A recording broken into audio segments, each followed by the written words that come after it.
এই কুমিল্লায় বুড়িচংয়ে এমনও মাদ্রাসা আছে 200 একরের প্রজেক্ট। 200 একর। কত একর? 200। অনেক বড় আলেমে করছে। কিছুদিন আগে বিশাল বড় মাহফিল। তা আমি জিজ্ঞেস করলাম জায়গাগুলো কার নামে নিচ্ছেন? মানুষ যে দিচ্ছে কয় সব আমার নামে নিচ্ছে, নাই তো একদিন আমার হাত থাকবে না। আচ্ছা, আমার নামে যে আমি নিচ্ছি, আমার মৃত্যুর পরে মালিক হবে কে? আমার সন্তান। তার মৃত্যুর পরে মালিক হবে কে? তার সন্তান। তো আমার মৃত্যুর পরে আমার ওয়ারিশ যারা, তারা চাইলে কি এই জায়গা বেচতে পারবে না? পারবে না। তো মালিকানা যদি আমার থাকে তাহলে আল্লাহর হলো কেমনি? 7% জায়গা কে দিয়েছে? আমার দাদুর নামে 5 শতক। হ্যাঁ, মানে হাফেজ সাহেব টাকা 1 শতক দিছে। জনাব আবুল কালাম টাকা দিছে 1 শতক মিলে 7। এই 7 কি আপনার দাদার নামে আর কাকার নামে আছে না অক্ষ হয়ে গেছে? অক্ষ হয়ে গেছে। ফিসাবিলিল্লাহ। ফিসাবিলিল্লাহ। আলহামদুলিল্লাহ। এই শোনেন, এই কুমিল্লায় বুড়িচংয়ে এমনও মাদ্রাসা আছে 200 একরের প্রজেক্ট। 200 একর। কত একর? 200। অনেক বড় আলেমে করছে। কিছুদিন আগে বিশাল বড় মাহফিল। তা আমি জিজ্ঞেস করলাম জায়গাগুলো কার নামে নিচ্ছেন? মানুষ যে দিচ্ছে কয় সব আমার নামে নিচ্ছে, নাই তো একদিন আমার হাত থাকবে না। আচ্ছা, আমার নামে যে আমি নিচ্ছি, আমার মৃত্যুর পরে মালিক হবে কে? আমার সন্তান। তার মৃত্যুর পরে মালিক হবে কে? তার সন্তান।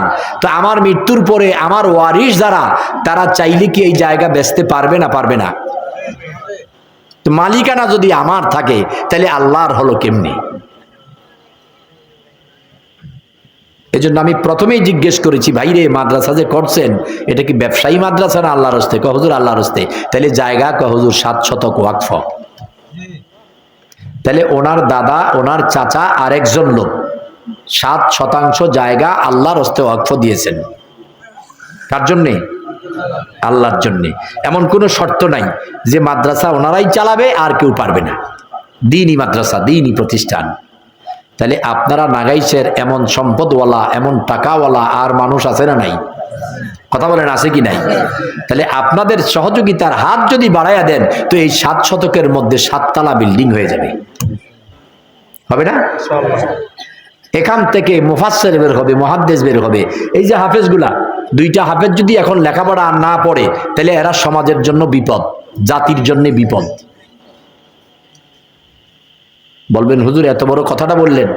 জনাব বাজার নিয়ে অনেক কথা বলছে, উনি আরো দিবে। আলহামদুলিল্লাহ। 30। এই যে হাফেজ 2টা যদি আর পড়াশোনা না করে সমাজের জন্য বিপদ, জাতির জন্য বিপদ। বলবেন হুজুর কিভাবে? আমার কথাগুলো আপনার কাছে আশ্চর্য লাগবে, আশ্চর্য লাগবে কথাগুলা। এই মসজিদ না থাকলে নামাজ হবে? হবে। ইসলামকে বুঝেন। মসজিদ না থাকলেও নামাজ হবে। এই মাঠে জামাত করলে হবে না? আপনার কাছারিতে জামাত করলে হবে না? আপনার ঘরে জামাত করলে হবে না? হবে। কিন্তু মাদ্রাসা না থাকলে মসজিদ বানাইয়া লাভ নাই। মসজিদের চাইতে প্রয়োজন বেশি মাদ্রাসার, মসজিদের চাইতে দরকার বেশি মাদ্রাসার। মাদ্রাসা না থাকলে মসজিদের দরকার নাই। এলেম আগে না আমল আগে? এলেম আগে, আমল পরে। ইমানের আগেও এলেম।